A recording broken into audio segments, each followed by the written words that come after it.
Ko, bisnis didanai oleh hutang itu boleh atau tidak? Gimana ya? Oke, saya akan jawab setelah yang satu ini.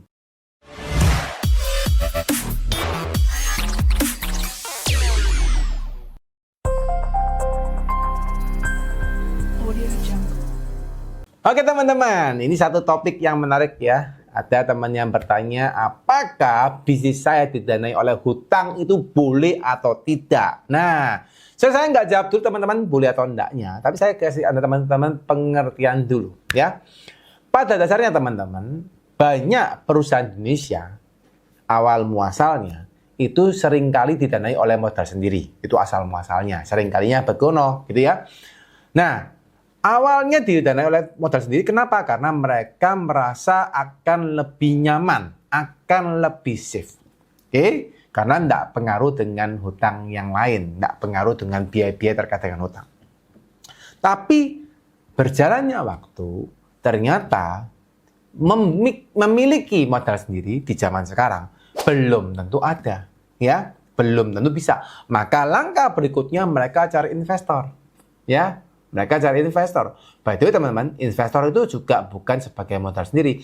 Investor itu sebenarnya Anda juga lagi berhutang. Oke? Tapi bedanya kalau Anda pakai investor, Anda tidak berhutang mendapatkan bunga. Ya, jadi tidak ada biaya bunga yang harus Anda bayarkan tiap bulannya. Cuma teman-teman, ada kewajiban lain, yaitu Anda bagi profit sharing. Kan gitu, ya. Meskipun profit sharing kadang bisa lebih kecil daripada bunga bank, kadang bisa lebih besar dari bunga bank. Ya, kok bisa gitu kok? Nah, bisa aja. Kenapa? Kalau Anda pas profitnya kecil, ya jelas saja. Profit sharingnya pasti lebih kecil. Maka bunga banknya bisa lebih besar daripada profit sharingnya. Tapi kalau ternyata pas Anda untung besar, profitnya Anda besar, Anda kan harus baginya juga lebih besar. Gitu? Maka dari itu, bisa jadi bunga banknya lebih kecil akhirnya. Ya, tapi untuk yang kedua ini biasanya lebih low risk untuk orang yang mendapatkan dana. Karena tidak ada suatu keharusan. Ya. Nah, yang berikutnya teman-teman, mau nyoba cari modal dari mana-mana, tidak dapat. Pilihannya apa? Anda hutang bank. Ya. By the way, waktu hutang bank pun Anda juga sebenarnya punya modal. Ya, Anda ada modal yang Anda berikan. Yang gitu. Modalnya apa teman-teman? Modalnya adalah properti Anda. Modalnya adalah apa? Aset Anda. Ya. Ada sih modal yang dikasihkan tidak perlu pakai properti Anda. Jadi istilahnya Anda boleh utang, tapi Anda tidak ada jaminan. Ada, ya. Tapi biasanya bunganya akan jauh lebih besar. Ya. Nah, yang sering kali Anda mendapatkan bunganya agak lumayan kecil, ya, nggak terlalu besar-besar amat, itu kalau Anda menyertakan penjaminan aset properti atau aset lain. Oke? Nah, ternyata teman-teman perusahaan tersebut memilih nomor 3 atau Anda memilih yang nomor 3, di mana Anda berhutang kepada satu perusahaan perbankan lah atau perusahaan apapun ya, untuk mendapatkan modal sebagai usaha. Oke? Karena Anda nggak mau jual, Anda mending utang. Oke, good. Itu satulah langkah yang bagus. Ya. Nah, ketika teman-teman Anda berhutang, sebenarnya apa sih yang harus Anda pikirkan? Kan gitu. Ya. Saya lihat di luar sana teman-teman, banyak orang yang menjaminkan propertinya ke bank, ya, terus dia menggunakannya untuk usaha, sampai akhirnya propertinya ikut kesita. Ya, kalau teman-teman lihat lelang, ya, tulisan lelang di luar sana, atau Anda boleh ke bank lah ya, cari lelang. Kenapa? Salah satu penyebabnya karena mereka tidak mampu melunasi utang tadi. Yang mana akhirnya oleh bank itu dikenakan bunga dan dikenakan bunga yang tinggi dan akhirnya nggak bisa bayar, akhirnya dilelang. Ya, maka teman-teman hal pertama ya ketika Anda memutuskan bahwa usaha Anda harus menggunakan hutang bank, maka Anda harus tahu dulu strateginya bagaimana supaya jangan sampai Anda hutang bank tapi Anda tidak bisa bayar bunga hutangnya. Ya, berarti sebelum Anda memutuskan berhutang, Anda kan harus membuat dulu namanya proyeksi atau perencanaan. Ya, buat dulu, oke, kira-kira kalau saya utang di bank ini, ya, terus saya akan gunakan untuk bisnis ini, maka kira-kira bisnis ini bisa menghasilkan berapa? Oke, setahunnya ternyata aku bisa menghasilkan misalnya 500 juta. Ya, pertanyaan saya adalah, Anda estimasinya yang tinggi banget, yang agak medium, atau yang rendah? Nah, ini Anda mesti lihatin. Kebanyakan teman-teman yang buat bisnis prospektus yang pertama kali selalu mikirnya yang baik. Ya, mikirnya yang baik. Berarti yang apa? Yang paling tinggi, teman-teman. Salah enggak? Ya enggak salah. Gitu ya. Enggak salah. Tapi masalahnya ketika Anda mikirkan yang paling baik prospektusnya, pertanyaan saya adalah gini. Anda sudah punya strategi enggak untuk mencapai itu? Dan seringkali adalah enggak.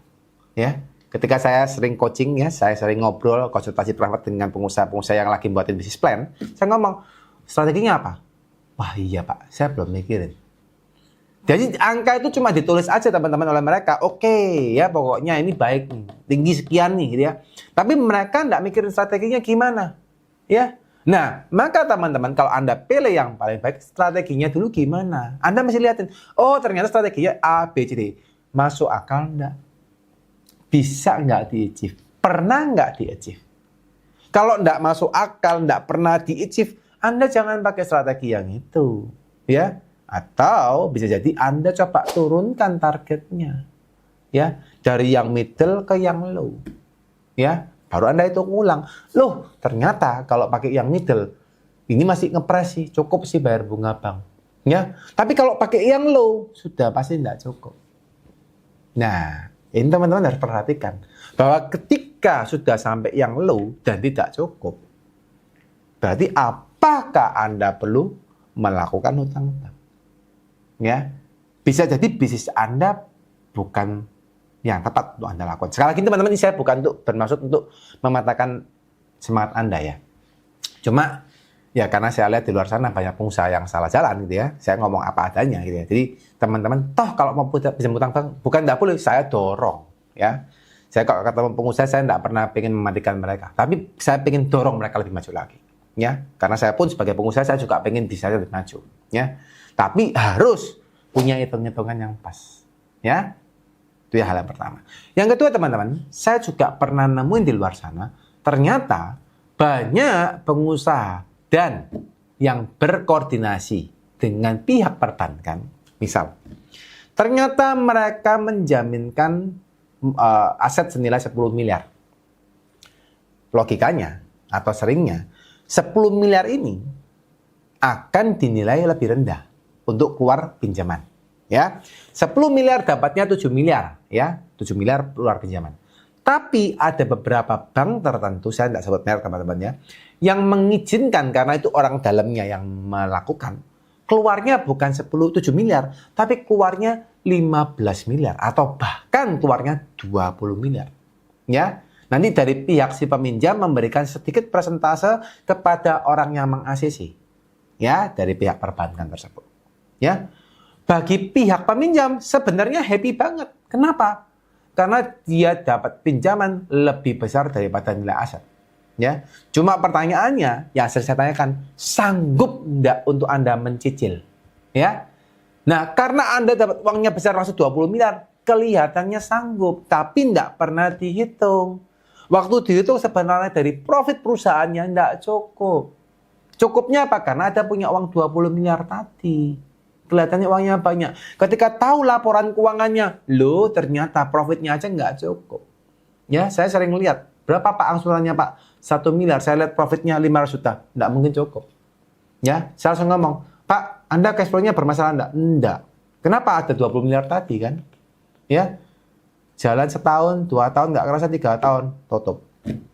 Ya, meskipun secara nyata dia untung kan? Dapat 20 miliar. Tapi uangnya juga nggak kemana, bayar juga ke bank. Habis juga banknya. Nah gitu. Ya.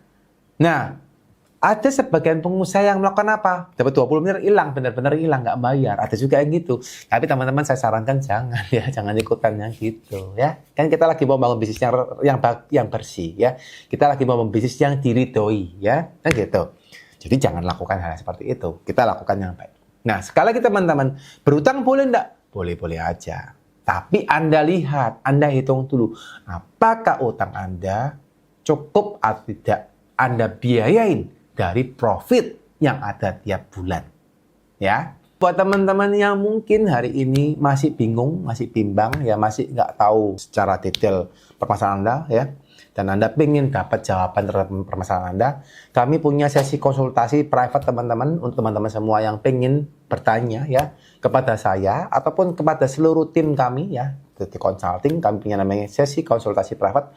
Buat teman-teman yang ingin mendaftarkan diri dan mendapatkan konsultasi private dalangan kami, teman-teman boleh lihat linknya di kolom deskripsi. Oke teman-teman, sekian video yang saya buat. Semoga teman-teman dapat insight ya dari video yang saya buat.